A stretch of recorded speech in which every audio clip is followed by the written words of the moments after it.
നിങ്ങൾ ആർക്കെങ്കിലും പണം കടം കൊടുത്ത് പെട്ടുപോയവരാണോ? മനസ്സിലാക്കേണ്ട കാര്യം എന്ന് വെച്ചാൽ നമ്മൾ ആദ്യം പണം കൊടുക്കുമ്പോൾ അവർക്ക് കിട്ടുന്ന സന്തോഷമൊന്നും നമുക്ക് തിരിച്ചു തരേണ്ടി വരുമ്പോൾ അവർക്ക് ഉണ്ടാകാറില്ല എന്നുള്ളതാണ് ആദ്യത്തെ സത്യം. കൊടുത്ത പണം തിരികെ കിട്ടാൻ വേണ്ടി നിയമപരമായി നിങ്ങൾക്ക് എന്തൊക്കെ ചെയ്യാൻ കഴിയുന്നുള്ളതറിയോ? കടം കൊടുക്കുമ്പോൾ എഗ്രിമെന്റ്, ബാങ്ക് ട്രാൻസാക്ഷൻ പ്രൂഫ് എന്നിവയാണ് പ്രധാന തെളിവ്. സാക്ഷികൾ ഉണ്ടെങ്കിൽ അതും ഒരു തെളിവായി വരാം.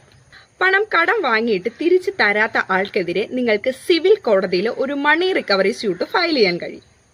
പണം വാങ്ങിയ ശേഷം ആ വാങ്ങിയ ആളിനെ ബന്ധപ്പെടാൻ കഴിയുന്നില്ല, ആള് മുങ്ങിയതായിട്ട് നിങ്ങൾക്ക് തോന്നിയാൽ, അങ്ങനെ മനസ്സിലായാൽ നിങ്ങൾ ആദ്യം തന്നെ അടുത്തുള്ള പോലീസ് സ്റ്റേഷനിൽ പോയി ഒരു FIR രജിസ്റ്റർ ചെയ്യുക.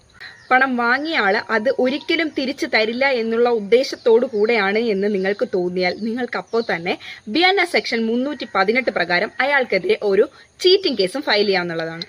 ഓർക്ക് 20,000 രൂപയ്ക്ക് മുകളിൽ നിങ്ങൾ ആർക്ക് പണം കൊടുത്താലും അത് ബാങ്ക് വഴി തന്നെയായിരിക്കും അതിന്റെ ട്രാൻസാക്ഷൻ നടന്നിരിക്കേണ്ടത്. പിന്നെന്ന് പറഞ്ഞാൽ എത്ര വലിയ ബന്ധങ്ങൾ തന്നെയാണെങ്കിലും ഇപ്പറഞ്ഞ പ്രൂഫുകൾ നിങ്ങൾ കയ്യിൽ കരുതിയിരിക്കണം. കാരണം ഇത്തരം പ്രൂഫുകൾ നിങ്ങളുടെ കയ്യിലുണ്ടെങ്കിൽ മാത്രമേ നിങ്ങൾക്ക് കോടതിയെ സമീപിക്കാനും മുമ്പോട്ട് അയാൾക്കെതിരെ പോകാനും നിങ്ങൾക്ക് സാധിക്കുള്ളൂ. കാരണം കടം കൊടുക്കുന്നത് ഒരു നല്ല കാര്യമാണെങ്കിൽ നിയമം അറിഞ്ഞു വേണം നിങ്ങൾ പണം കടം കൊടുക്കാൻ. കാരണം അങ്ങനെ പ്രൂഫുകളും രേഖകളും ഒന്നുമില്ലാണ്ട് പണം കടം കൊടുത്ത് പെട്ടുപോയ ഒരുപാട് പേരുകളുണ്ട്.